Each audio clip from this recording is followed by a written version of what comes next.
पाकिस्तान तहरीक इंसाफ जे 43 मेंबरनि जूं इस्तीफ़ाऊं मंज़ूर कई वयूं। ज़रियनि मूजिबि क़ौमी असेंबली जे स्पीकर राजा परवेज़ अशरफ कुझु ॾींहं अॻु इस्तीफ़ाऊं मंज़ूरी लाइ इलेक्शन कमीशन खे उमाणियूं हुयूं। स्पीकर ऑफिस जे ज़रियनि मूजिबि PTI जे 43 मेंबरनि जूं इस्तीफ़ाऊं मंज़ूर कई वयूं आहिनि। स्पीकर इस्तीफ़ा क़बूलण जी समरी इलेक्शन कमीशन खे मोकिले छॾी आहे। ज़रियनि जो चवणु आहे त इलेक्शन कमीशन खे PTI जे 43 मेंबरनि जी इस्तीफ़ाउनि जी मंज़ूरी जी समरी मिली वई आहे। हाणे रुगो क़ौमी असेंबली में तहरीक इंसाफ जी टिकट ते चूंडियल बाग़ी मेंबर रहिजी विया आहिनि। वाज़े रहे त तहरीक इंसाफ जी क़ौमी असेंबली मेंबरनि गुज़िरियल ॾींहुं इलेक्शन कमीशन में दरख़्वास्त जमा कराई हुई त क़ौमी असेंबली जा 45 मेंबर इस्तीफ़ा वापसि वठी रहिया आहिनि।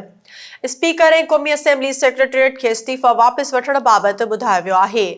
हाणे 43 इस्तीफ़ाउनि जी मंज़ूरी खां पोइ पाकिस्तान तहरीक इंसाफ जूं 122 ऐं शेख रशीद जी हिकु इस्तीफ़ा मिलाए टोटल 123 मेंबरनि जूं इस्तीफ़ाऊं मंज़ूर थी चुकियूं आहिनि।